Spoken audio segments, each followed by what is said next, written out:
project is subsidized by the Ministry of Culture, and yes, it has its limit of resource. So we will have the application from different areas, and we make it a limit of the screening time. So each unit can apply for the screening at least 5 times a year. So we will make a limit of the screening times for each organization. And because it's for the non-profit use, so once they are transformed to commercial use, there will be a problem. So we'll make it very clear that they can only happen in the festival scenario or academic research scenario or in the campus or any organization venues. That would be no problem. But once they make it for the commercial use, then we will renew our contract with this organization.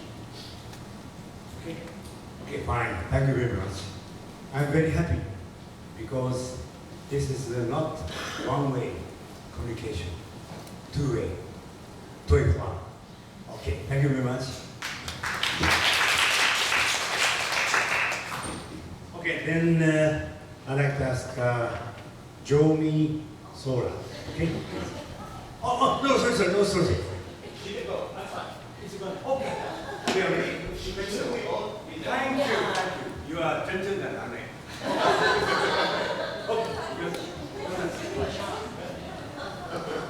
Okay, we should be flexible. Please.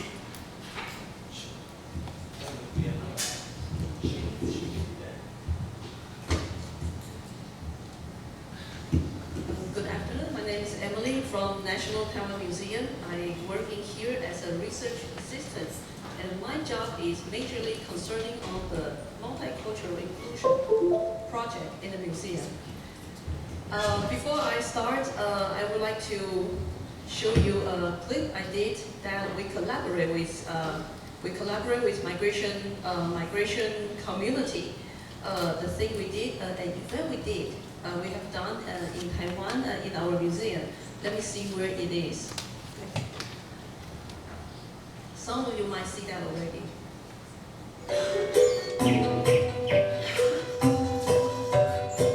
This is the collaboration with the museum and immigration communities.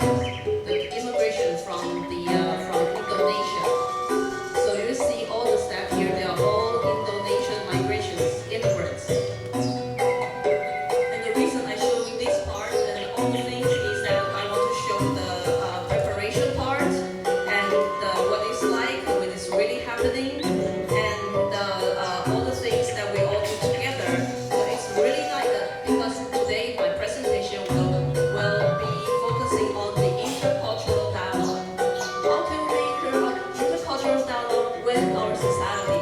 It's already a multicultural society. So that's something I will explain later. And this is all the rehearsing.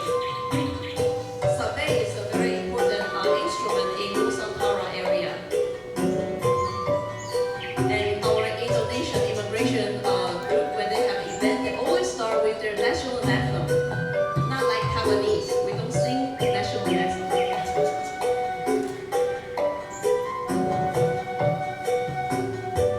And because the group we work with is their name is Indonesian Diaspora Network Taiwan.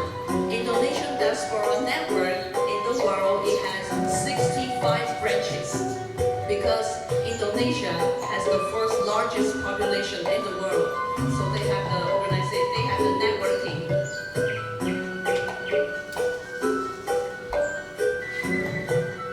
And they've been very strong, very well organized. For us, for the museum, we provide the venue, we provide the administrative support, and then they can design a whole day event, non-stop, from 10 o'clock to 4 o'clock. Where from 10 o'clock and 4 o'clock in the afternoon, and then this is inside the venue, and outside the venue, there are more events continuing non-stop from 10 o'clock in the morning all the way to 4 o'clock in the afternoon. And after that, they help us on the cleaning, to do all the cleaning together, and then they can, they just, they're very, we work together, and they are very, well, I really admire them for their patriotism, and also they're open-minded, and they want to introduce Taiwanese people about Indonesian culture. This is just part of it, because in Taiwan we have many different, we're multicultural society, so this is just an example.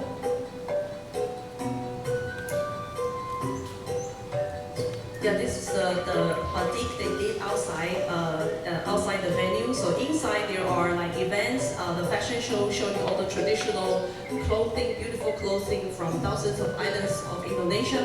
And then outside people are busy practicing drawing the batik and busy eating Indonesian food that they cannot eat, the Taiwanese people cannot eat most of the time. And because the Indonesian, they have the largest Muslim population, so we also provide prayers room and halal food on that day.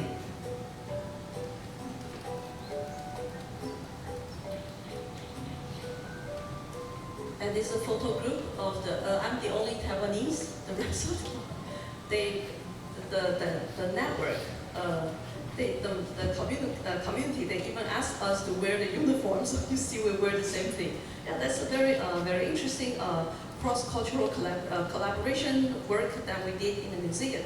So here I'm going to start my presentation. Okay, so for working in the museum, it's more than just intercultural dialogue and relations. So National Taiwan Museum opens up for and collaborate with migration or immigration communities. This is what we're going to talk about today. And here, before I start, I would like you to experience the same feeling that when immigrants first step into a new country land, that's how they will feel when they visit any institution. And you will feel that, does anyone speak Bahasa Melayu? No, of course.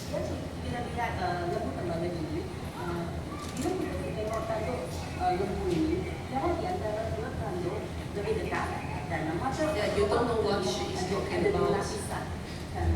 You don't feel belongs, losing the belongings, feel frustrated, just want to run away, and maybe thinking coming to Taiwan is a mistake. Yeah, that's how you will feel. Okay. So the reason we do that, for every time we have the immigration docent to help us to do the translation or provide a museum tour in their native languages, is want the immigrants and the migrations, they feel included in the society. They should not be excluded, but there's so many ways to do that. So my presentation will be in 4 parts.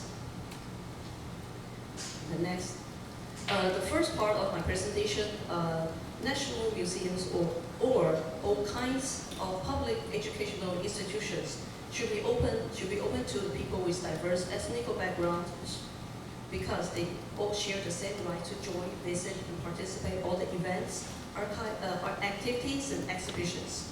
So with the growing population of Southeast Asian migrations in Taiwan, the eager needs of intercultural understanding is very crucial. And so what should we do as museums? The Immigration Inclusive Project, that is in our museum only, but recently there are so many other museums start doing the same thing. The Immigration Inclusive Project initiated in 2014 when I first started in the museum. That's my project, the first project, and the only project here now that I have. Our museum is very close because we do that. It's because our museum is very close to Taipei Main Station, which is a place that immigrants and migrant workers gather every Sunday. So after they meet at the train station, they'll come to the 22A Peace Park and have a great time enjoying the picnic with friends. We, as museum workers, we see a lot of migrant workers or immigrants sleeping outside the museum, but they don't come in.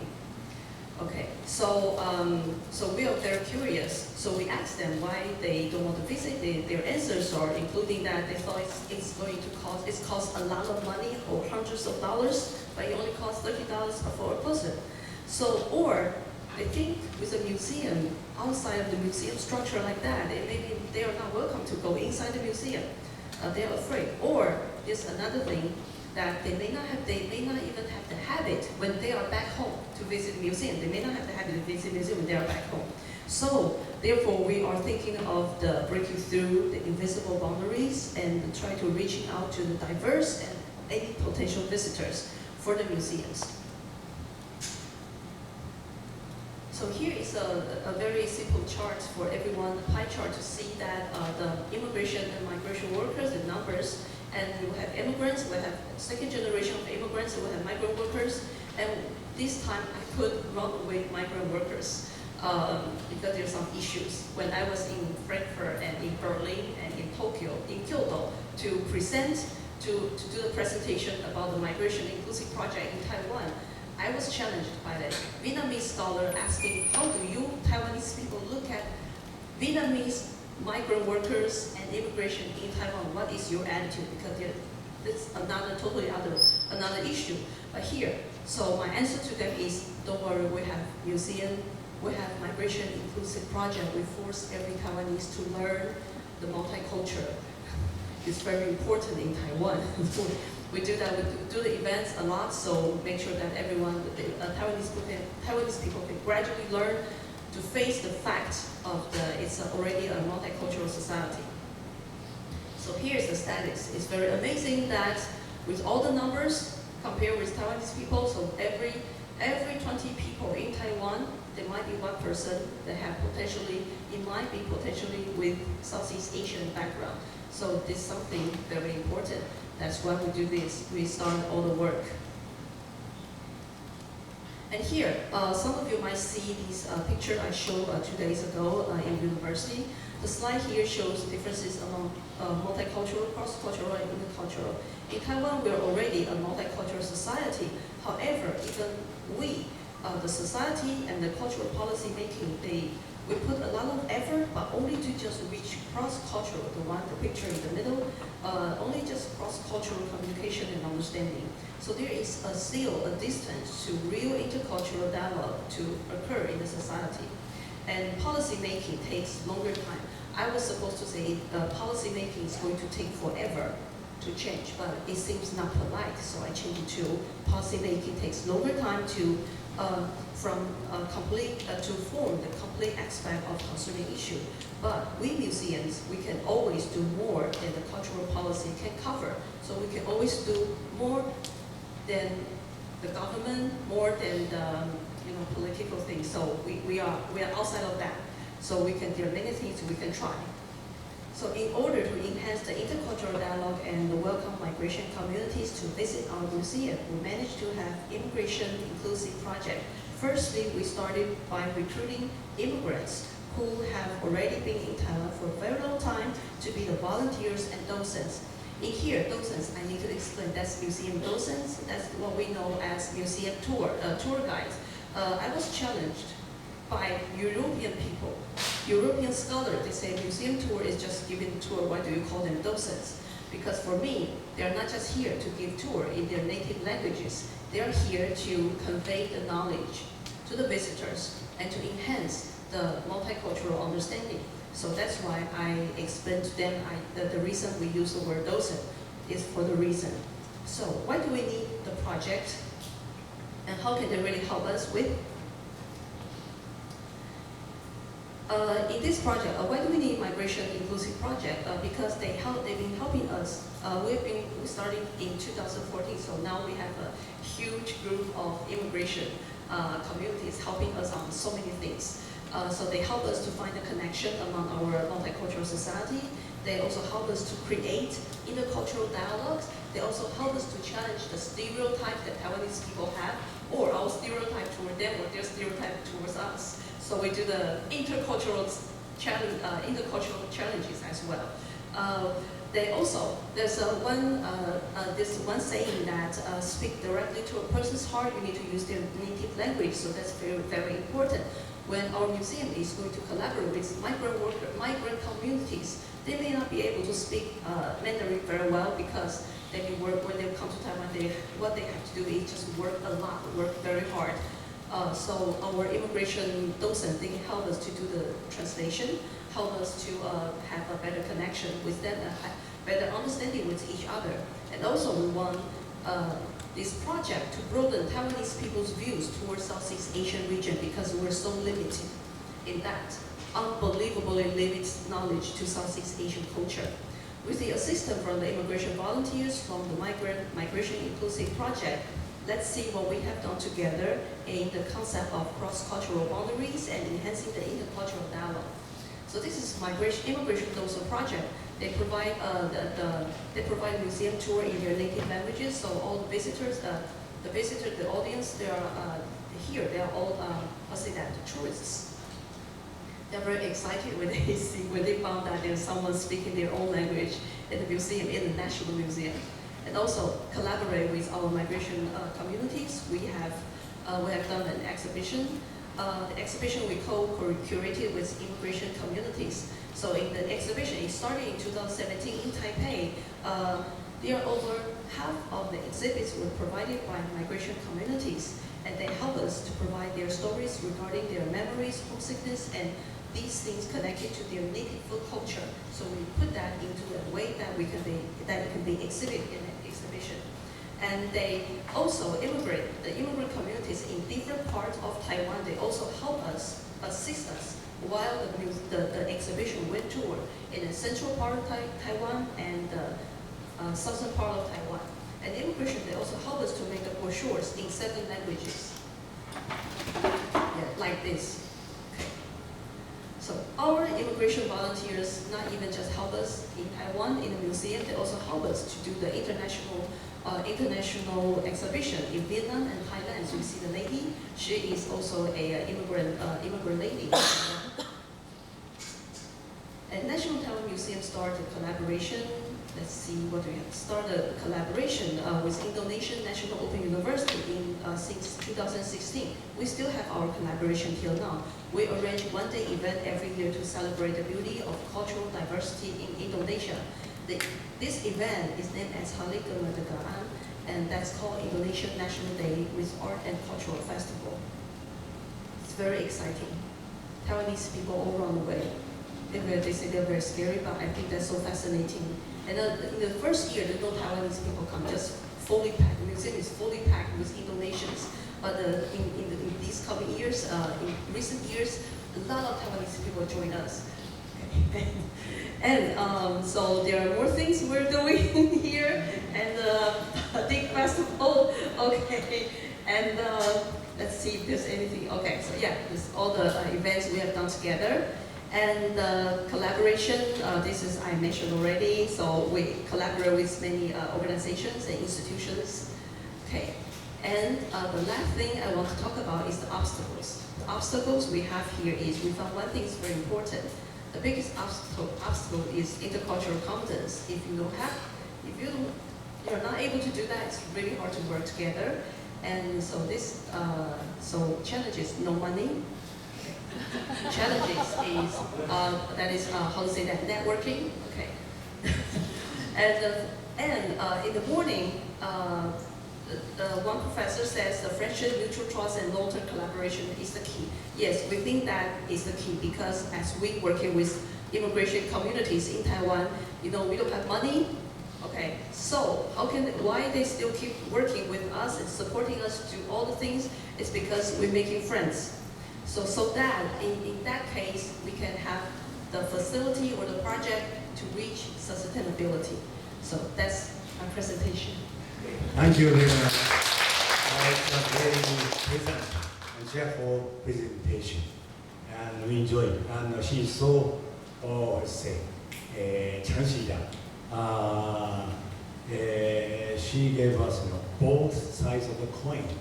Everything has a, good side, bad side. And she is very frank. So we have to get over it. Okay, is there any question? Okay. Thank you, that was terrific. I was just wondering though whether or not there might be, when you use the strategy of involving volunteers and docents from the ethnic group that you're trying to attract, that is based on the presumption that the programming stays the same. It's the sort of the promotion and the accessibility that's the issue. But I just wondered if there's a place for actually working on changing the staff and the workforce in the museum to reflect the different ethnic groups in Taiwan, as well as. Let me clarify. Sorry, I look very limited in ability. I want to know that is that you want to know that does it change any original working habit? I guess I wondered if the museum thought about what it needed to do to change its permanent staff workforce to reflect the different ethnic minorities, because that will have an impact not only on the marketing promotion but also the programming for those ethnic groups in mind as well. That's a very, I don't know how to explain that clearly or in the right way because it's recording. I need to say that more politically correct because all the project has been strongly supported by the director you see today and the directors and our official, how to say that, director, deputy director, and the chief of our department, because they've been very supportive, and they think that's very important. So, our staff, and they will also do a lot of help to us. But when they encounter the cultural, the communication problem during the cross-cultural communication, they will leave it to me.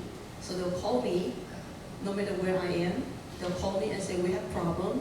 Some migrants, they come here, they say they want to talk to you, or blah, blah, blah, things like that. This is normal daily life. And for working, for hosting events like that, because the concept of looking at the regulation in the museum are different. For example, like Indonesian Independence Day Festival, they just want to do whatever they want. They become so crazy. They drink alcohol, smoke cigarette in the park, which is not allowed. So what we have to do is that because there's a whole day event from 10 o'clock to 4 o'clock in the afternoon as well. So what we did is we did a sign with just Bahasa, just Indonesian. Say, please don't smoke, please don't drink, all the things, and we have to do all the cleaning work for them. Which is we won't be angry about that because we know this is cultural difference. It's related to different things. And our Indonesian immigrant docent also help us to tell them not to do, tell them the right way of doing things with the museum. It's a lot of aspects. So many things we need to learn. So that's why we need our museum how to say that, immigrant docents help us to make the right communication with different immigration groups. That's different for the migrations. They are just come here for working. When they finish their contract, they go back. And that's migration workers, migrant workers. But immigrants, this immigrants lady who came to Taiwan because of marriage, they've been staying here for like very long time. So they know all these legal issues, everything, speak Mandarin perfectly. They have children go to school in Taiwan. So they become a very important bridge between the museum and immigration communities. So that's, I hope I can answer your question. Okay. We really appreciate her faithful attitude for the work. So we give her a big hand. Thank you. Because we're changing for the betterment of our society. Okay? Now, thank you so much for your tolerance. Man. Oh, now it's your turn, Mr. Robin. Yeah.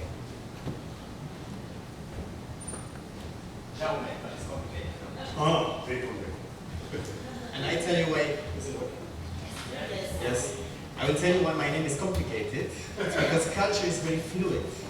So, I'm Spanish. I work for the European Union, but my name is in Catalan. And even more interesting, my name is Catalan without myself being from Catalonia. Oh. Catalan is a fluid language. So Catalan is spoken outside of Catalonia, for example, in Ibiza, the Balearic Islands, and Valencia, where I am from. So this is Different language or just different accent? no. Okay, I'm going. This is the real. Diplomatic crisis to start. So Catalan is a different language, and it's an official language in Spain, and actually we have many official languages. So for example, Basque. Basque is very interesting because it's completely unrelated to any other language in the world. And it's an official language in Spain, and I don't understand a single word. Galician, for example, is another official language. Catalan is an official language. And they are all official languages in Spain. I am bilingual, and I have studied, for example, in high school and university, both in Catalan and in Spanish, and we're very proud of it.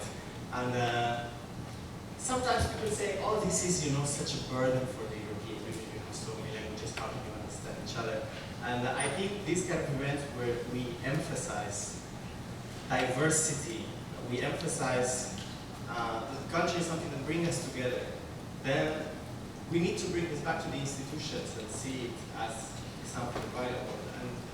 And I was talking to my Italian colleagues here in Taipei, and my Italian colleague was saying, I wrote a report about the elections, I want to share it to you, but it's in Italian. I was like, who cares? Give it to me, So we are all Europeans, we're all working for our institutions back home, but we are close to each other, and languages and culture are not a barrier, but are precisely something that brings us together. So I'm sure that if I speak Spanish, my friend Carla from Portugal can understand very easily. It doesn't work the other way around, I have to say. For us, Portuguese is very complicated. But anyway, so as you can see, I haven't prepared a presentation because I expected more of a conversation with all of us. And I have first to admit that I'm very new in Taipei. I have been here for 1 month, and my boss as well. So we are here basically to take this opportunity to learn from you, to learn about this very diverse and very active cultural life that Taiwan has, that is so vibrant, that is so unique, and that it's not only Taiwanese, but it's a mix of a lot of influences we have been talking about. Of course, we have Chinese culture, we have Japanese friends here that are very connected also to the island. We have been describing how migration and the connection to Southeast Asian countries is so important for Taiwan, and it's an issue that we work a lot on in the European Union office. We work a lot on the integration. Migration is of course a very hot topic in Europe as well. So it's good to see how all these topics are intertwined and how culture is very fluid. And there was a little bit of a criticism to the diplomatic work before that I have to say, because it's true. I mean, diplomats sometimes we are a bit universalists, we deal with so many topics and we're an expert on nothing. So my role here is to work on the very wide spectrum of relations between the European Union and Taiwan. So I have to say this is the first exclusively cultural event that I am attending, because we're dealing with so many other issues, with trade, with human rights, with labor, with all these events. We were in Gay Pride last week, which was really cultural. I have to say it was more party time. And this is the proof that even if we're not cultural practitioners, even though we're not experts in culture, we're not spending 100% of our time in culture, it's important that we are here. Because culture belongs not only to cultural practitioners, it belongs to everyone. Just like the European Union doesn't belong only to EU officials, or politics doesn't belong to politicians. So we need to have this conversation, and I'm very happy to be here to learn from all of you and to have these experiences, and hopefully this is the beginning for myself to a long friendship with the cultural life in Taipei, and I'm very happy to meet you all. That being said, that doesn't mean my office is not engaged. It's just me personally, I'm new, but the EU has been very present in Taiwan. We have an office here with more than 15 years of history. And we have a long list of cultural events that we're working, from film festival, European festival, book fair. It would be a long list and it would be a bit boring. And of course, you know it probably better than me, so I'm not going to go into all the details. So I would prefer to engage a little bit in the discussion. And I found very exciting the academic discussion. A little part of my life, I was like, I'm going to go into academia, so I'm a bit jealous that they can have the freedom to discuss all these issues. I'm being recorded, so I can only say the official policy of the European Union, but we can discuss later. But no, I mean, for us it's very important to have this, you know, a little bit outside the political world, outside of the institutional discussion, because we all need to engage in this debate, you know, and even if we belong to an institution, or even if, you know, in an official role, we should all be part of the discussion, and we all should all be thinking critically and thinking about new ideas, and think about the common problems that we have. And Carla was mentioning that it's important to go in all the layers of society in terms of culture. And it's true, sometimes culture was basically monopolized by the nation state. There's the idea that we have a national culture, and that, you know, it's a state that tells what the culture is, and it uses the language and the official culture to create this homogeneous society, right? And I think working for the EU is a privilege, because it allows you from the day one to break this idea that you belong to a nation state and that you're working for this unique entity, because I work for 28 member states, maybe soon to be 27, but let's not go into complicated debates. But we have friends here from the Balkans, so maybe some new member states will join, because we have a Croatian friend that's a pretty new member of the European Union. So Brexit might happen, but we might have some new members coming soon, who knows. And that's also, you know, the EU is alive, so things are moving. And yes, so we have the privilege of seeing the supranational level, which is good for many things, because, you know, some problems have to be solved supranationally. But we also have the privilege here, for example, to engage in very grassroots and local organizations. So we are working for a supranational institution, but we are engaging all the time with local associations, with NGOs, and sometimes skipping the government, skipping the local authorities. So all these layers are connected, and we should all meet each other, understand each other, and I think we all need each other. We're not going to solve things only with grassroots movements. We're not going to solve things only with supranational institutions, right? So I think it's very good that we have this dialogue with all the levels, and we all connect with each other. And I think Carla also said nobody owns the culture. So it's important that, I think, from the institutional side, we have to provide the support. But we're not here to say, oh, you know, we have the European culture, and you do not have the European culture. No, we are just a platform. We are just here to support you and society to use this culture, because everyone is part of this. And I think European cultural programs are doing an effort on this. For example, I mean, the fact that the European Union is like, why would taxpayers in Bulgaria sponsor this event?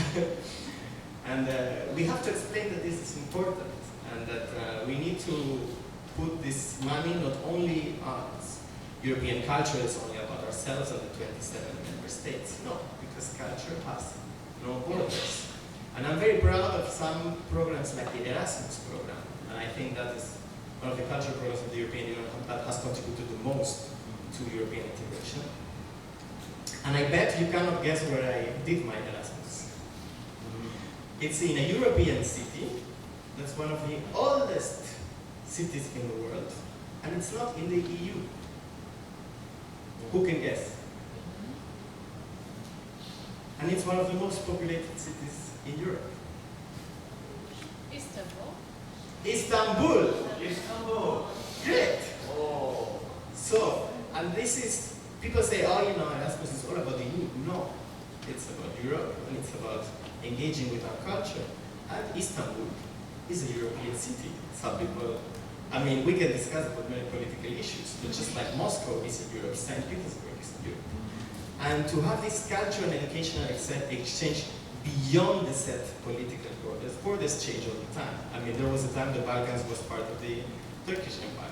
And, you know, there was a time Spain, for 6 centuries, was part of the Arab world. 6 centuries. So people say, oh, you're a European. Yes, but we have this fluid identity. Spain is 10 kilometers away from Morocco. People sometimes forget about it. So I'm European.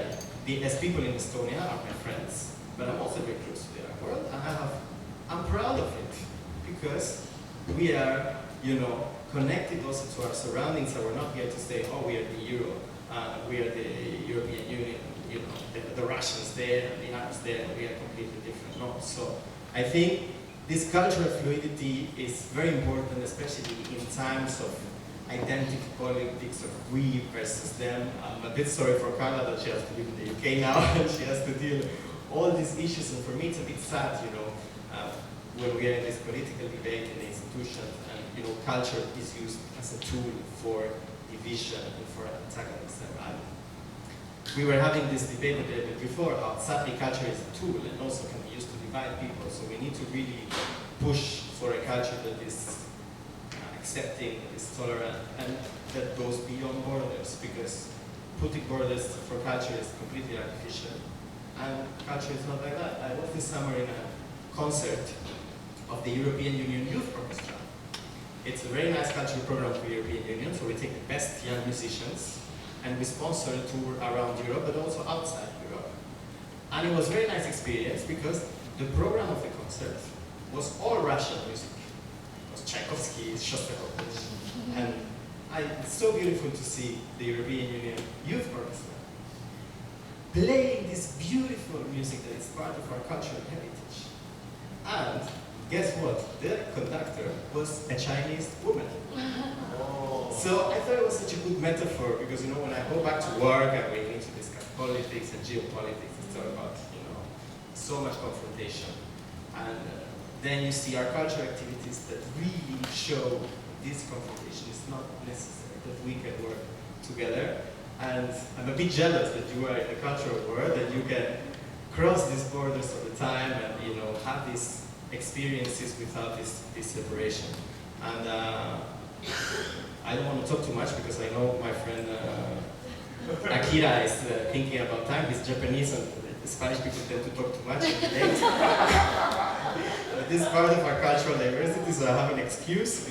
I would just say that, yeah, I don't want to talk too much because I'm here to learn from you, and you can go in our Facebook page, in our website, and see that we have a lot of cultural activities that you can join, and for many of them we are already engaging with a lot of local organizations, with local artists.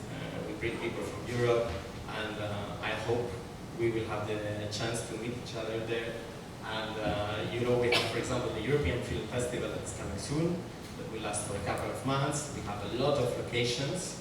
You like films a lot, you said, so you have to come to the European Film Festival. I will check if you're there. And we also have the European Day of Languages, for example, in which we